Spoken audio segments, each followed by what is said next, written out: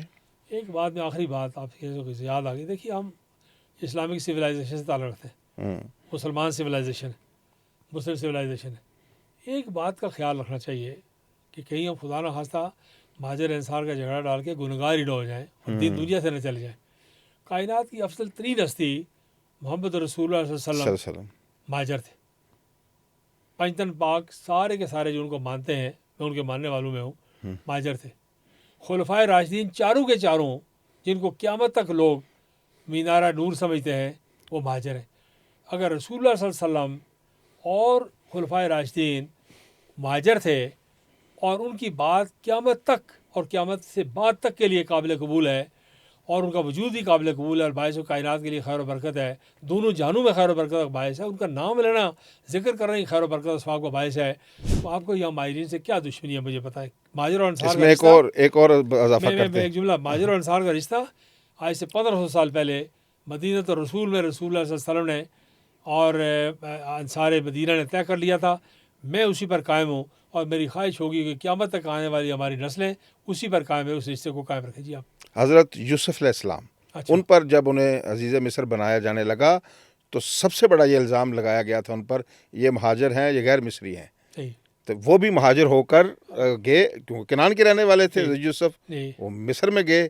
تو جب ان کو منتخب کیا گیا، ان کے فرمانروا تھے، تو یہی الزام تھا یہ مہاجر ہیں، یہ ان کو نہیں بنایا جاتا. اس عہدے پر ان کی جو فرمانروا کی والدہ تھی اس نے یہ الزام عائد کیا، لیکن فرمانروا نے کہا کہ یہ نہیں ہے کہ جس میں ایک بندے میں عقل و دانش ہے، حکیم ہیں، وہ دنا ہیں، اور پیغمبر خدا ہیں سب سے بڑھ کر، اس میں یہ شرط نہیں عائد کی پھر انہیں عزیز مصر پر آیا. تو یہ جو بڑی فضیلت آپ نے بیان آپ کی. نے بہت میری معلومات میں اضافہ کر دیا. دیکھیے خان عبدالحمید خان عراقی کے صدر رہے، وزیر اعظم رہے. خان عبدالقیوم خان کے چھوٹے بھائی تھے.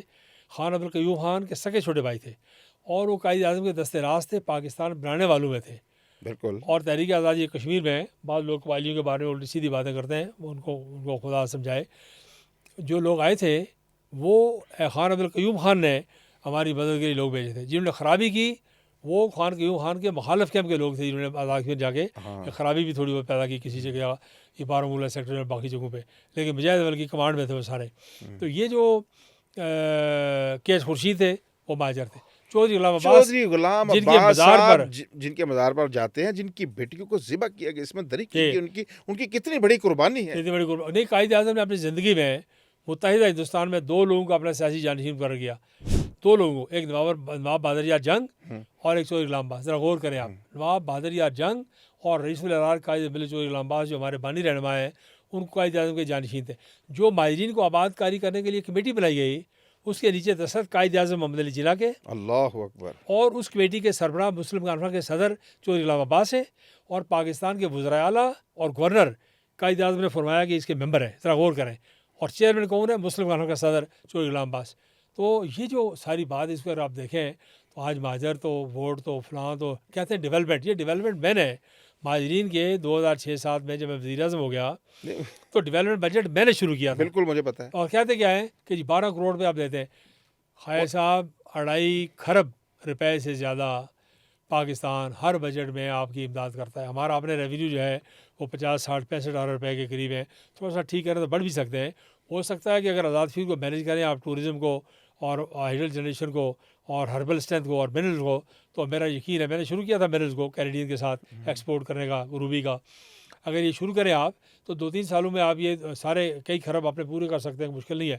لیکن اس وقت جو صورتحال ہے کہ 2.5 خرب سے زیادہ پاکستان آپ کو پیسے دے رہا ہے ہر سال بجٹ میں، اور آپ یہ کہتے ہیں کہ اس پاکستان کی سرزمین پر رہنے والے کشمیریوں کو 12 کروڑ کیوں دیتے ہیں؟ یعنی کوئی خدا کا خوف نہیں. مجھے اس دور میں مجھے بتائیے 1 کلومیٹر سڑک نہیں 1 کروڑ روپے میں بنتی سردار. نہیں سر، میں نے آپ سے گزارش کی کہ میرے حلقہ انتخاب میں پاکستان کے 48 ڈسٹرکٹ ہیں. مظاہرے کر کے آپ اربوں روپے کا نقصان ایک کنواں بنائیں آپ، 2-4 فٹ پاتھ بنائیں، اور 1 آدھ قبرستان کی 4 دیواری میں وہ پیسے پورے ہو جاتے ہیں. اس میں کرپشن کیا ہے تو وہ ننگی نہائے گی کیا، نچوڑے گی کیا. سردار صاحب بہت شکریہ، آپ نے بڑی تفصیل کے ساتھ ہمارے سوالوں کے جوابات دیے. میرے خیال میں جو ناظرین ہمارے سننے والے ہیں ان کو ذہنوں میں جو ابہام ہے وہ شاید دور ہوئے ہوں. ناظرین، ہم نے جو صدر مسلم کانفرنس ہیں، سابق وزیر اعظم آزاد کشمیر ہیں سردار عتیق احمد خان سے تفصیلی گفتگو کی ہے. انہوں نے بڑی تفصیل کے ساتھ ہمارے سوالوں کے جوابات دیے ہیں، اور ایسے جو مہاجرین کے حوالے سے بالخصوص جو انہوں نے ان کا تاریخی پس منظر ہے کہ ان کی نشستیں ہیں کی اور ان کو رکھنا کیوں ضروری ہے، اس حوالے سے اپنی ہمیں رائے سے بھی آگاہ کیجیے گا. آئندہ بھی سردار صاحب کو ہم دعوت دیتے رہیں گے، اور ان سے ابھی اور بھی کچھ کافی تفصیلی جو تاریخی ادوار گزرے ہیں ان سے بھی اس حوالے سے ہم ایک سیریز کرنے کا ارادہ رکھتے ہیں سردار صاحب کے ساتھ، وہ بھی آپ کے ساتھ شیئر کریں گے. آج کے لیے اتنا ہی. اپنا بہت زیادہ خیال رکھیے گا. اللہ نگہبان.